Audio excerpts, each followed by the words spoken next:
Let us know your thoughts on the content of this video. Do you agree or disagree? And what solutions are you implementing?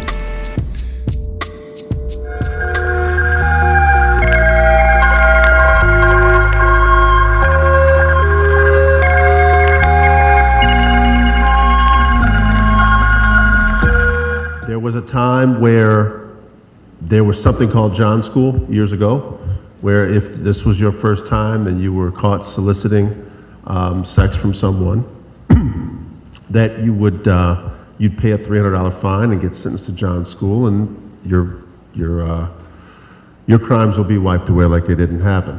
I remember bringing up the point to someone in Cleveland saying, well, where's the prostitute school? You give the Johns a chance, but you don't give the young ladies a chance. Well, they ended up doing away with that.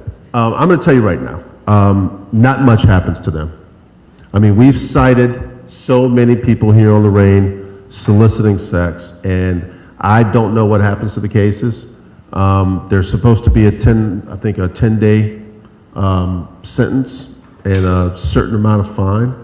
But what you need to do is you need to get with your city councilman, and you need to say, we need to up the ante. We need to embarrass these people who come to our city to purchase sex. We need to put their names on Front Street. We need to tow their cars, charge them $1,500, and let that $1,500 go to some place to help the victims. We need to embarrass them. So you in the audience need to go to your city councilman and you need to say, this is what needs to change. This is 2018 and this needs to stop. Who's the council person?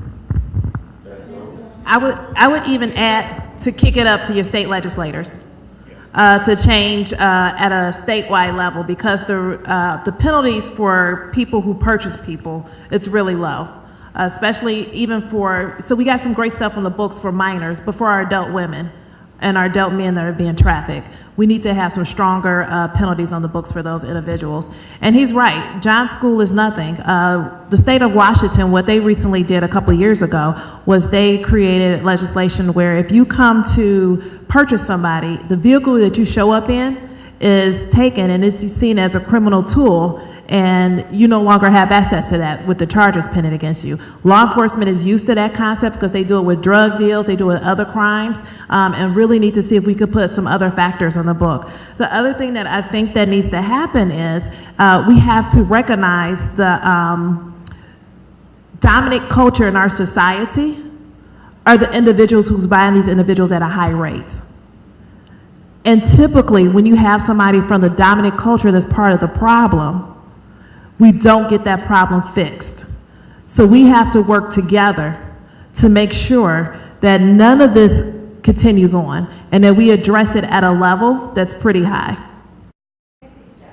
As a prostitute, the only thing that I feel about the police is that, okay, they do stings. They do stings, and when they do stings, they come at us.